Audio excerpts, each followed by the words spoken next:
আসসালামু আলাইকুম রহমতুল্লাহ। দুঃখ ভারাক্রান্ত মন, কত নিউজ আর বলবো। চারিদিকে শুধু হানাহানি, খুনাখুনি আর ধর্ষণ।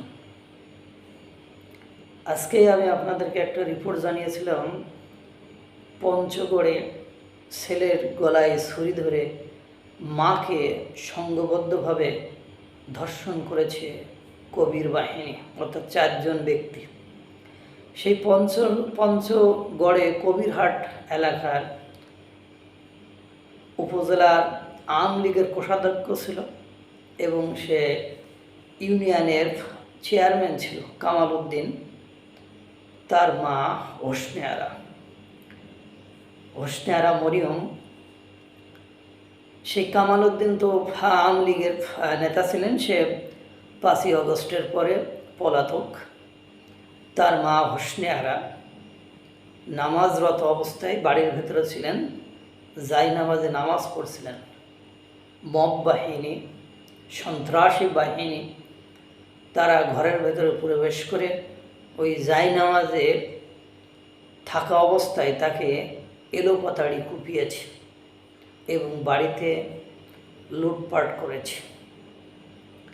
পরবর্তীতে তাকে স্থানীয় একটা হাসপাতালে রাখা হয়। অবস্থা বেগতিক দেখে, খারাপ দেখে তাকে ঢাকাতে একটা হাসপাতালে নিয়ে আসা হয় এবং শুক্রবারে তিনি দুনিয়ার মায়া ত্যাগ করে চলে গিয়েছেন। মায়ের জানাজা কেন রক্তাক্ত হলো?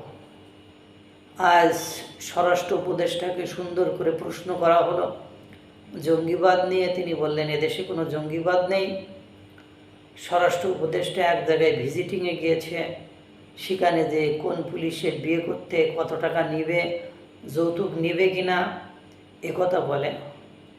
মহিলা পুলিশের সাথে খুনসুটি করে, অফিসারের সাথে খুনসুটি করে, অথচ এই যে মায়ের জীবনটিকে জখম করে হত্যা করে শেষ করে দিল, এটা কি আইন শৃঙ্খলার অবনতি নয়? এটা নিয়ে তার মুখে কোনো বক্তব্য নেই, তার মুখে কোনো কথা নেই। পাশাপাশি আরেকটি অঞ্চলে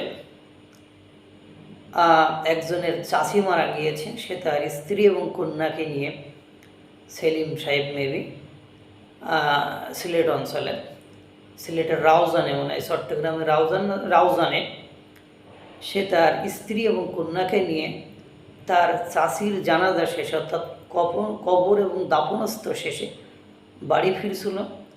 রাস্তায় ঔষধ কিনবে বলে বাইক রেখে দাঁড়িয়েছিল বা বাইক রাখছিল।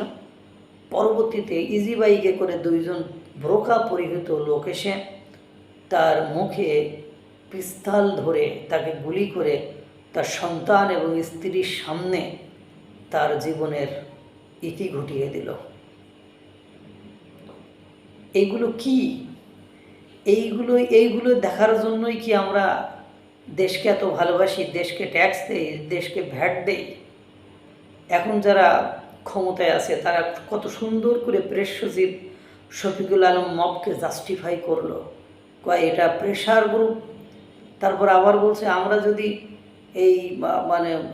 আমরা যদি স্বৈরাচারকে প্রতিহত করতে যাই বা প্রতিহত করার চেষ্টা করি, তাহলে এই চেষ্টাকে তো আপনারা আবার মব বলে ডেফিনেশন দেন। তো এই মাকে তার জানাজায় রক্তাক্ত করা, এভাবে বিচার বহির্ভূতভাবে মেরে ফেলা, এই মা কি অন্যায় করেছে?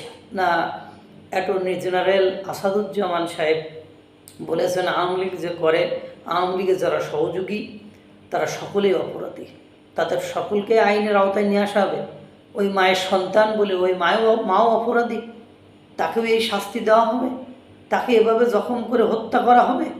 এই বাংলাদেশকে আমরা চেয়েছিলাম বা চেয়েছি? তারপরে আপনারা জানেন যে গণপিটুনি দিয়ে মুরাদনগরে কী ঘটনা ঘটেছে, দরজা ভেঙে কিভাবে ধর্ষণ হয়েছে, কিভাবে স্বামীকে বেঁধে রেখে ধর্ষণ করা হয়েছে, কিভাবে ছেলের গলায় ছুরি ধরে ধর্ষণ করা হয়েছে। আপনারা জানেন কিভাবে 9 বছরের একটা শিশু উলঙ্গ অবস্থায় মসজিদের জানালায় মানে বিভৎস অবস্থায়, পাশবিক নির্যাতিত অবস্থায় তাকে ঝুলিয়ে রেখে হত্যা করা হয়েছে।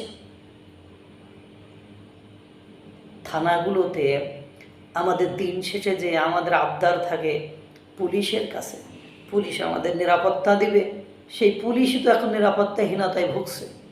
তারা কোনো অ্যাকশানে গেলে তাদেরকে ট্যাগ দিয়ে তাদেরকে অব্যাহতি দেওয়া হচ্ছে।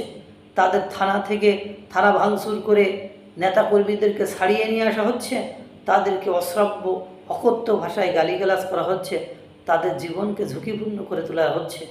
এরপরেও বলবেন আমরা খুব সুখে আছি, ভালো আছি, দেশ খুব শান্তভাবে চলছে।